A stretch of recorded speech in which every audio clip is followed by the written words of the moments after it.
आज आपको एक क्वेश्चन है, बहुत वेरी वेरी इंपॉर्टेंट होता है, very very important. Class 10th का, क्लास 9th में भी आप पढ़े होंगे, क्लास 10th में भी है। क्या है क्वेश्चन? सिद्ध करना है to prove that √3 is a irrational number. अर्थात इसका हिंदी होता है सिद्ध करें कि √3 एक अपरिमेय संख्या है। इसको सिद्ध करना है। कैसे सिद्ध करेंगे सुन लो। जब सिद्ध करना रहेगा तो अपरिमेय संख्या है, इसको मान लेते हैं उल्टा। क्या मान लेंगे? उल्टा। सिद्ध करना है अपरिमेय संख्या, मगर मान लेंगे परिमेय है। सब काम करेंगे परिमेय वाला, अंतिम में जाके गलत हो जाएगा। देखते हैं क्या गलत होता है। क्वेश्चन क्या है? क्वेश्चन है सिद्ध करें कि √3 एक अपरिमेय संख्या है। सिद्ध करना है कि √3 एक अपरिमेय संख्या, हम मान लेंगे परिमेय संख्या। हम क्या मान लेंगे? परिमेय संख्या। ध्यान दीजिए, हमको सिद्ध करना है √3 एक अपरिमेय संख्या, इसको मान लेंगे परिमेय संख्या। ठीक है, इसको क्या मान लेंगे? परिमेय संख्या। जब भी क्वेश्चन आपको आ जाए कि √3 सिद्ध करिए, चाहे मतलब वो परिमेय संख्या संबंधित कुछ भी आ जाए, आपको मान लेना है वो परिमेय संख्या। क्या है? परिमेय संख्या। मानते हैं, देखिए माना कि √3, ध्यान दीजिएगा आप लोग, माना कि √3 एक परिमेय संख्या है। कौन सी संख्या है? परिमेय संख्या है। हम मान लिए, क्वेश्चन में कह रहा है कि सिद्ध करिए कि √3 को परिमेय संख्या, हम मान लिए परिमेय संख्या। कौन संख्या मान लिए? परिमेय संख्या। अब समझिएगा, बता लो परिमेय संख्या है √3, तो परिमेय संख्या का डिफिनेशन होता है जिसे हम p/q के रूप में लिख सकते हैं। अर्थात इसको हम लिख सकते हैं p/q। ठीक है ना, p/q, वेयर जहां p और q एक सअभाज्य संख्या है। एक सअभाज्य संख्या है। अब देखिएगा, यही चीज सिद्ध होना है। सअभाज्य संख्या, सअभाज्य संख्या किसको कहेंगे? जिसका महत्तम कितना आता है? 1 आता है।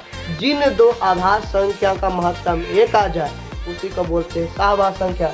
जैसे 2 3, इसका महत्तम आप निकालिएगा ना तो आंसर कितना आ जाएगा? 1 आ जाएगा। इसी को बोलते हैं सअभाज्य संख्या। अच्छा बताइए, सअभाज्य संख्या का मोसो 1 आता है, हम 2 को दिखा देता, कहेगा सर जी आंसर 1 क्या आता है? आप 2 दिखा रहे कर मतलब आप गलत है सर।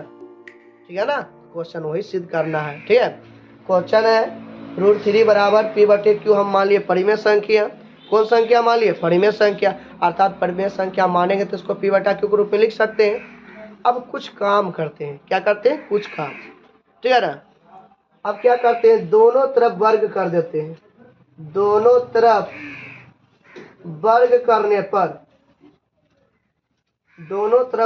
करने पर इसका मतलब हुआ, वर्ग करना मतलब दोनों तरफ स्क्वायर कर देना। क्या कर देना? स्क्वायर कर देना।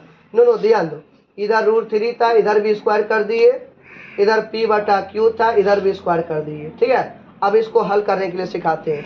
ध्यान दीजिएगा, √3 का स्क्वायर का मतलब हुआ √3 गुना √3। √3 मतलब हो गया 3 3 9, 9 का वर्गमूल कितना आ जाता है? 3 आ जाता है। आप डायरेक्टली √3 को क्या लिख सकते हैं? √3 को क्या लिख सकते हैं? 3। क्या लिख सकते हैं? 3 बराबर, ये हो गया p²/q²। ठीक है ना, एक मतलब दोनों p/q का स्क्वायर है ना, इसका मतलब p पर भी स्क्वायर है और q पर भी क्या है? स्क्वायर। बात समझ में? अब कोनमा कोनिया गुना कर दीजिए, या कोनमा कोनिया गुना कर दीजिए। 3 गुना m कर देंगे 3q, देखो 3 गुना q² कर दिया, 3q² हो गया बराबर कौन सी है? p²। बराबर कौन सी है? p²। हमको q² का मान चाहिए। q² बराबर p² के p² बट्टे के बट्टे, गुना में 3 है, नीचे आएगा तो भागा में 3 हो जाएगा। हो गया, इसको समीकरण फर्स्ट मान लेंगे। क्या मान लेंगे? फर्स्ट। क्या मान लेंगे? फर्स्ट। देखिए समझ में आना चाहिए। देखो शॉर्टकट करके दिखाते हैं। बराबर p/q है, एक स्क्वायर है, एक वर्गमूल 3 आ गया, एक मतलब p²/q²। कोनमा कोनिया गुना कर देते, 3 गुना q² हो जाएगा बराबर हो गया p²। हमको q² का मान चाहिए, इसका मतलब p² बटे नीचे में कौन सी आ जाएगा? 3 आ जाएगा। वही चीज आया है, वही चीज आया है। ठीक है, थोड़ा सा समझने का प्रयास करिए आप।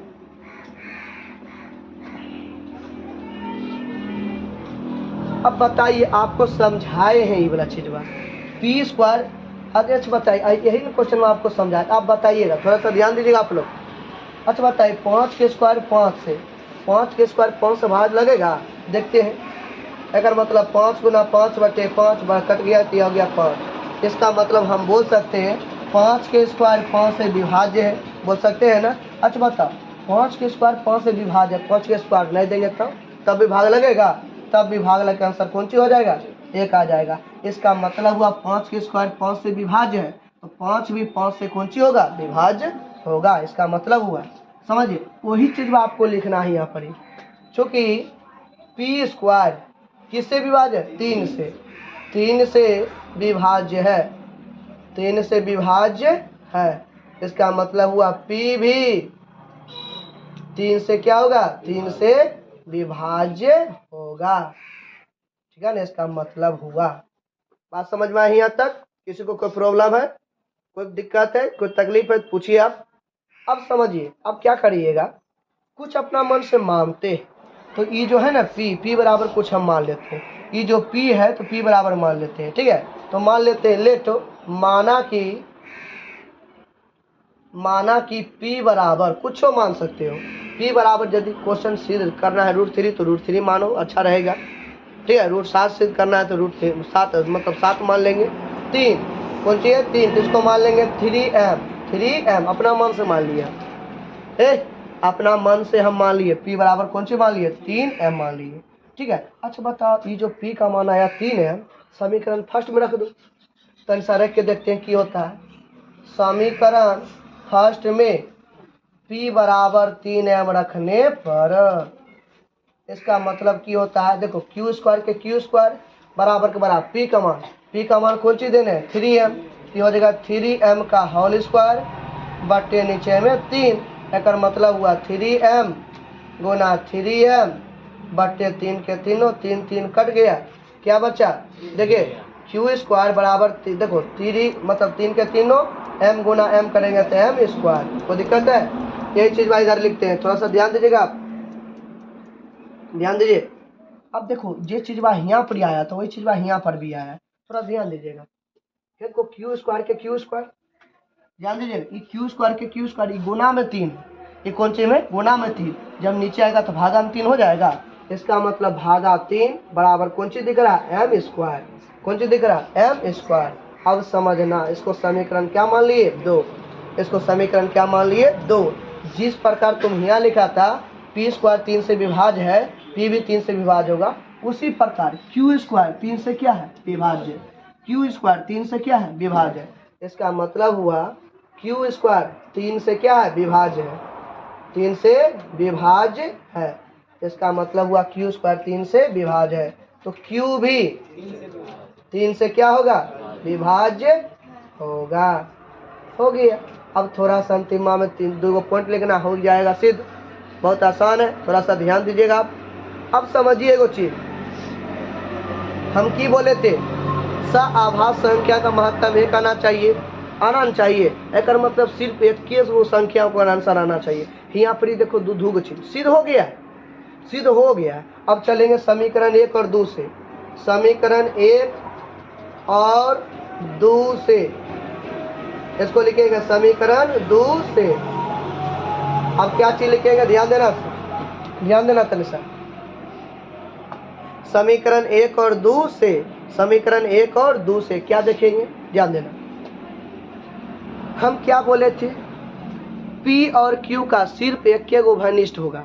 एक मतलब उसका महत्तम कितना आना चाहिए? 1। यहाँ पर ही देखो तो दो संख्या से भाग लग रहा है। देखो ना, P भी 3 से विभाज्य है और Q भी 3 से विभाज्य है।